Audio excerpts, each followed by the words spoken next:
From the pitch to the sideline, the calls that shape the game. Welcome to Excellence in Action, the referee show here on islandstats.com, where we dabble in the world of officiating, dissect the decisions, and celebrate the men and women in the middle. Join us each week as we chat with top officials, analyze controversial moments, and explore the challenges and triumphs of being a referee. Get inside perspective on the rules, the pressure, and the split-second judgments that can make or break a match. It's more than just whistles and flags, it's excellence in action. Now let's get to the show.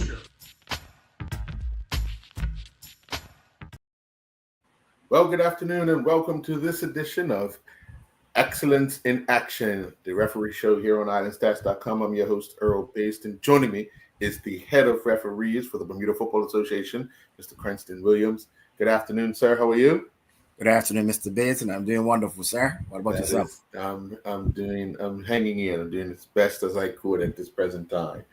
Mr. Williams, you've recently returned from a head of referee conference in Miami. What's some of the things on the horizon that came up in the discussions with the heads of referees that will be passed down to referees?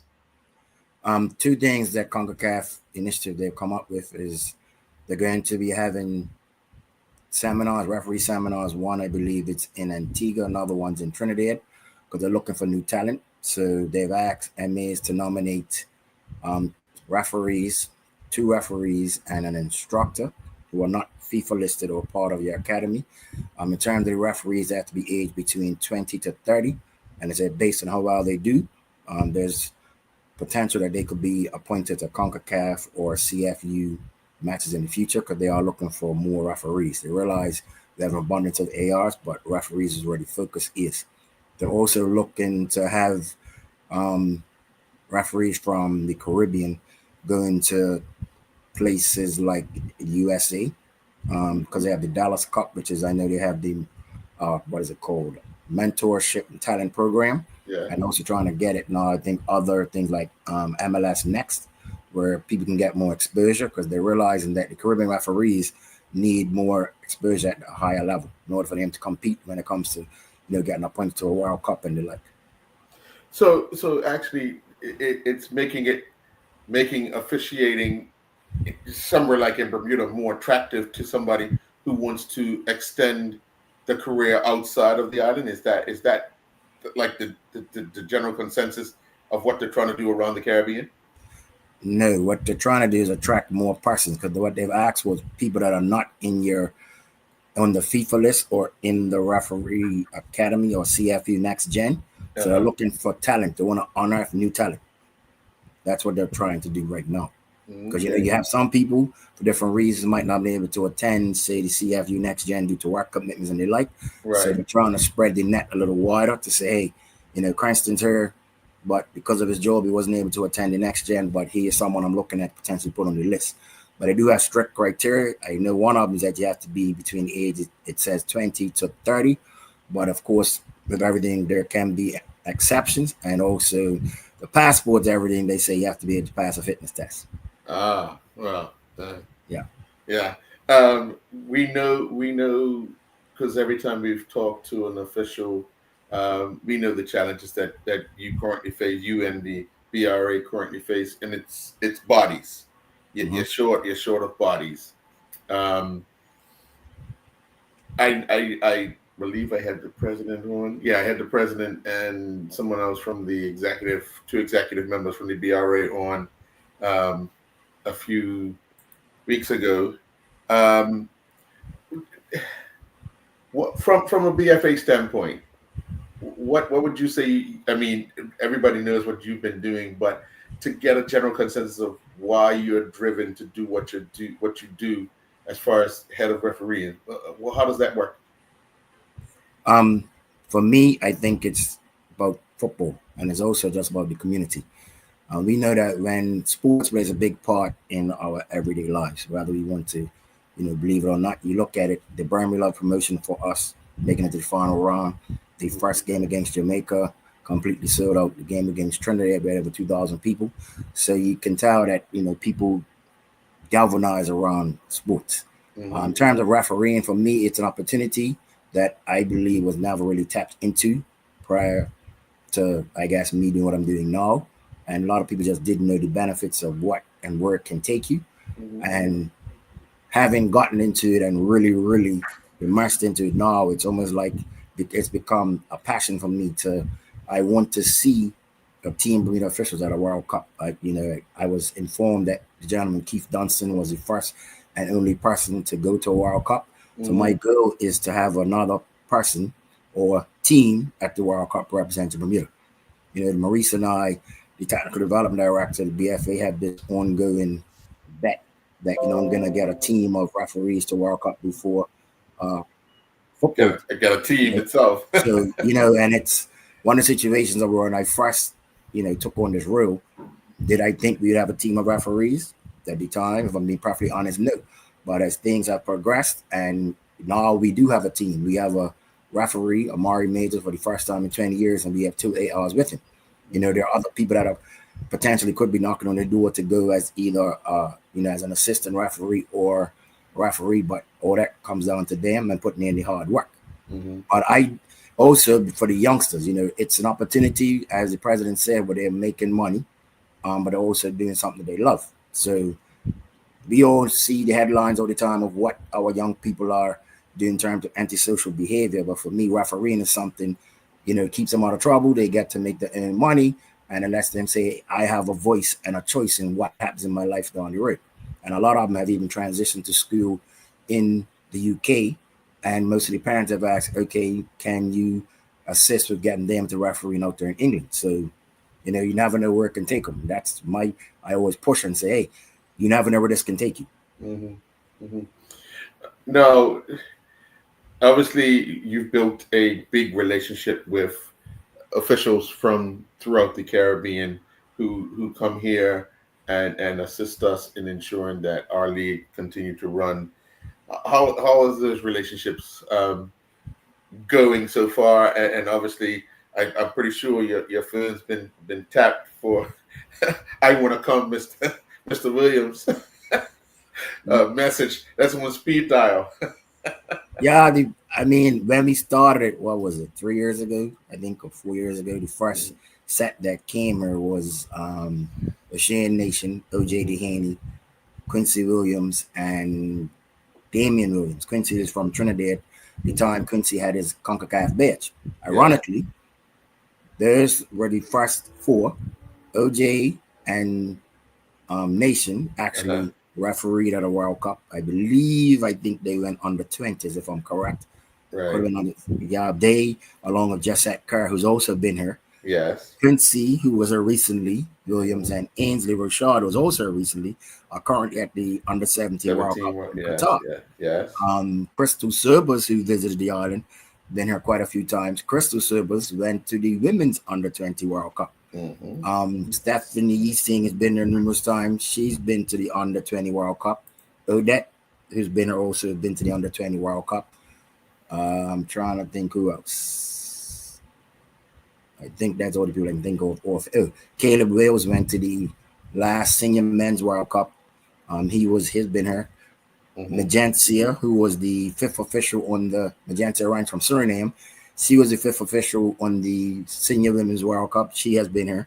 So we've had quite a few, what I'm going to say, elite referees pass through our shores. And of course, they know I just send them the schedule and they say, Mr. Williams, I'm available this time, and this time. So it's just an ongoing relationship and they all come by and assist. You also have Mr. Springer Jamar from Barbados. I have to give him a special shout out. He's always coming. We have Timothy Derry from Trinidad, Cecile Hines from Trinidad, Denisha Isaac, who's from Guyana. You also have Abigail. What's Abigail's last name now? Abigail's originally from Antigua, but she lives in Barbados. So yeah, we've had quite a few people that they're willing to assist. They say Bermuda takes care of them, and they got a chance to officiate. I'm happy to come. Quincy, you got to finish your reel there first before you start looking at Bermuda, because I know he's watching. So, wow, big up, Quincy. But we're not even a quarter into the season, and kind of spacing games out is you're working with the scheduling team to ensure that the officials get what they need, rest in between games, because sometimes I know there's a fact that most of them are doubling up, whether they're doing a first division and they're doing 2 games in a weekend and kind of thing. Sometimes more than that. Sometimes, but yes, yeah. How can we get help for them? Because obviously we need to figure out how to get help in many ways. And I know the association has tried different ways, asking clubs to send people. You yourself have gotten people because you challenged them. Here's a whistle, here's a flag, here's cards. You say, well, I must say, I have to give a big shout out to some gentlemen who have stepped up. One of them, Mr. Secoy Robinson, PHC's senior team coach. I saw Secoy, I don't remember where, and just talking. Secoy now does youth matches every Saturday. He does under 13, under 15. He's done under 15 finals. The other one, Malachi Jones, the same thing. Saw him, talking to him. Yeah, ref. Okay, here you go. This was cards players. Malachi now every Saturday, under 13s, under 15s.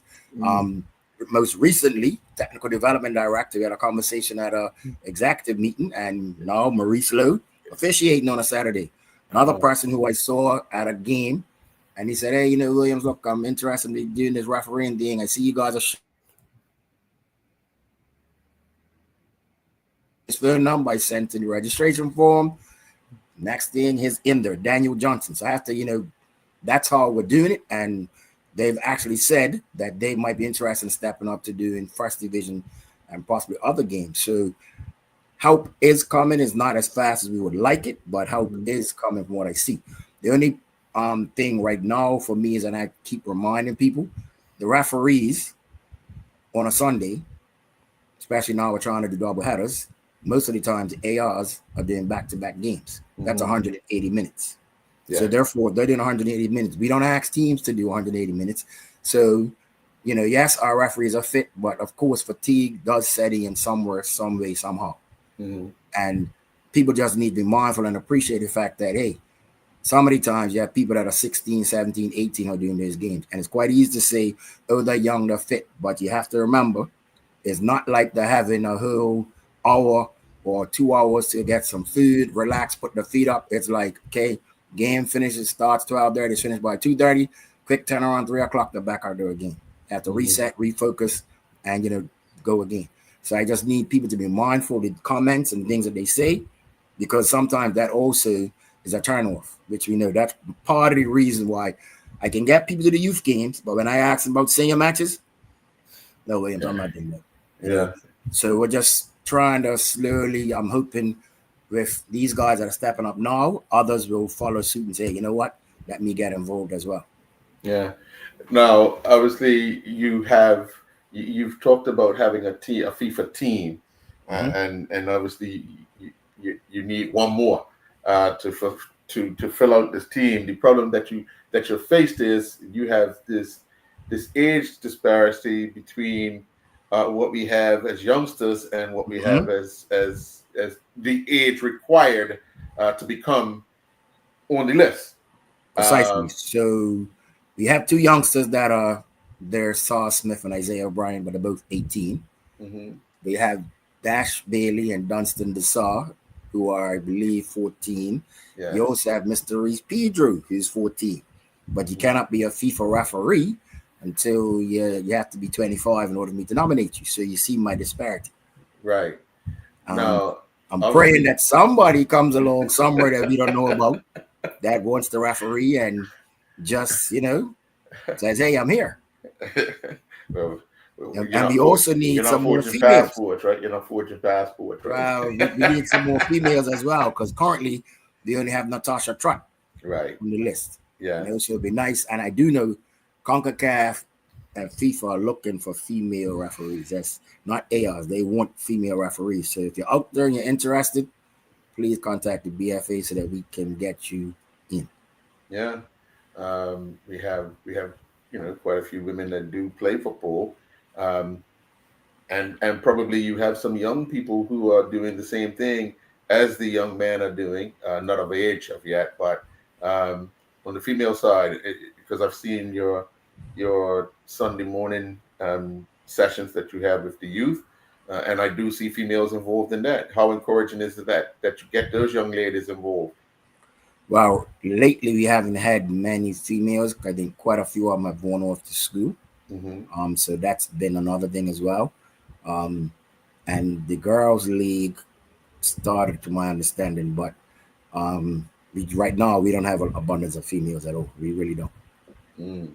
So that's what I'm trying. We're putting a plan together, a marketing strategy to focus strictly on females. Okay. When can we possibly see something like that? Next month? Next month, Next. yes, it's in the Okay. works right now. We're completely. Okay. Are we using somebody's face like Natasha? Yes, Okay. yes. Okay. Just asking. She's the face. Yes, she is the face. So yes, Okay. All right. Now, last week I had the general secretary David Sabir on, and obviously he's been a man that's been involved 3 decades as the general secretary. He's also had the whistle in his mouth. she did. He's done that job as well. Um, and we've talked about things that have changed over the years, especially officiating. Um, I'm not sure if you're watching the under 20, or well, coming up in the under 20 World Cup. There's going to be a period where coaches can throw a flag. We're getting near to the NFL um, challenge of a decision made by the referee. And I asked him, and I only want to ask you your personal opinion. Not take that BFA hat off. Take that. Are we going too far? I'm not gonna say we're getting too far, but for me, I like it the old way. You know, where decision is the decision, and I get it that people make mistakes. I do Hmm. Hmm. understand, and they're trying to improve that. To make sure that things are done in the correct way as they want to see. Um, I'm not against it, but I just believe you need. It's almost like you're taking away the integrity to a certain degree from the referee to a certain. You Yeah. know what I mean? But yes, people are human and they make mistakes. And I think that is what people forget, that everyone is human. Hmm. So you're not gonna get it right 100% of the time. Right. We've seen that. And I think the other day, was it Anthony Taylor or Michael Oller, one of them said something that the way football's changed now is that they expect the referees to be perfect. Yes, yes. I actually brought that up to Mr. Sabir because I was reading that same article where the headline even says, "Don't expect the referees to be perfect because who is perfect? Nobody's perfect." You know. Precisely. Because the amount of Um, time the striker gets in front of the goal, takes a shot, he doesn't score. Or it's just him and the goal's water, he misses. No, no, nobody's perfect. and Defenders make mistakes that lead to goals. No one's perfect. we So how do saw. you expect the referee to be perfect?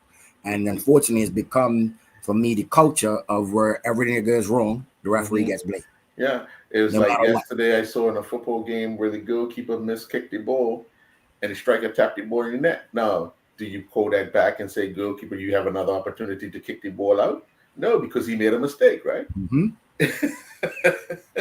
Precisely. Yeah, yeah. It gets to me sometimes. But anyway,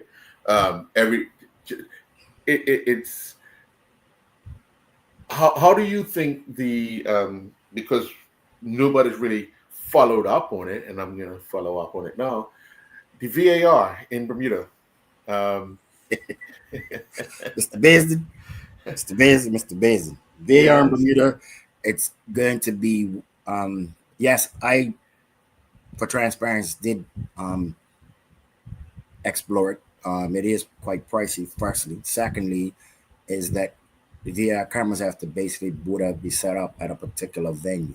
Mhm. So for us, I guess the best place would have been more than likely the National Stadium. But then that's going to lead to clubs having to give up their home field advantage. Right. If you understand what I mean. Yeah, So, I do. so Well, I just and want you and to. I know a lot of clubs are not going to want to do that. So we've Yeah. got to find a different strategy. So we're trying to find something else that we can use. Right.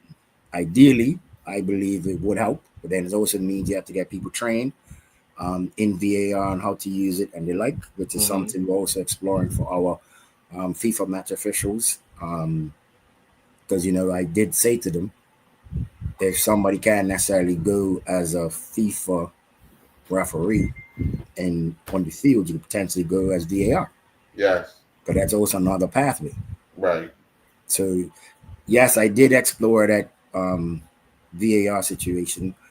Trust me, I did explore it. There's a guy, he probably won't be listening to this, but Mr. Ray Jones was the guy that said to me, not this year, but yeah, I have to say the executive and the BFA very supportive of the things I put forward, but the cost, it wasn't in the budget this year. Right. Well, let me ask you, the setup at the stadium that we currently have, or we'll have for Thursday night, that we've had for the first two games. Is that something that they've set up and it's left there? Nope, that's CONCACAF. They bring it when the game, when it's finished, it leaves. Okay. So CONCACAF. Yeah, that's not us. The setup of it, have you watched how that goes? No, I have to be honest. I have not been around the stadium and that's been set up, but I have gone up to the booth where they actually have the monitors and see what's going on. Because the last game, actually, Tatiana Guzman, she's the number one ranked VAR FIFA referee in the world, was actually on island. So I got to meet her. Right. Okay. So yeah. But we haven't. I don't think in all our matches thus far we have not had any reviews. Yeah. Right. Yeah. Both matches. Yeah. So I'm hoping this one coming up we do get one so we can see it in action. Right. Yeah. Okay. I just wanted to touch on that because I wanted to get a feel of what it's what it looks like, and if it's something that we can explore. Well, like I said, it's costly. Yes. Costly, and that's something we have to look at doing probably next year or the year after. I mean, I do know that the executive, especially treasurer, is aware that's something that we're actively pursuing. But like I said, it also would mean training for persons, because you can't have somebody just sitting in the booth and saying, "Oh, this is what they have to be well trained." Yes, that's the second part of it. Yeah, but it's something in the pipeline. So maybe somebody out there that's watching and listening will get in touch and say if and when that's available, I want to be a part of that. So that adds to the four. Definitely. How's that? That definitely is. Yeah. You have anything parting you wanna say to any potential person sitting on the sideline that is thinking about officiating? All I can say, as I say all the time, referees, it's a fraternity. Then you get into it, it's something that the pay is good, travel opportunities are endless. There's so much you can do. They teach you self-control, discipline. You get to learn about the laws of the game, and you just see football from a whole different light. So if you're out there and you're interested, please contact the BFA 295-2199 and sign up. And ironically, the gentleman that did our FA Cup final last night, two of them, Dudley is not FA, my bad. Sorry, they are in the Cayman Islands right now. Because they have to do, they part this morning. They're doing the international friendly series. Okay. And so another one's going to be leaving on the 16th to the 21st. So, and then there's under 17s, under 20s next year, and God knows what else coming out in the pipeline. Right. I think those guys have been off the island just on CFU trips, international World Cup, international friendlies. Yes. Pretty sure they've been on at least 10 trips each, if not more. Wow. So, just think of that. And on top of that, they're getting paid. All they really have to do is take the uniforms, undergarments, and what the whistle cards, and hey. Yeah. And they're having a good time. They're learning how to do it. So to me, you really, really can't beat that. Not at all. Yeah. All right. Well, Mr. Williams, thank you very much for joining. Folks, we'll be back next week, Monday, with another edition of Excellence in Action right here on islandstats.com. Have a good week, sir. You as well, sir. Thank you very much. All righty. All right. Good night. Night.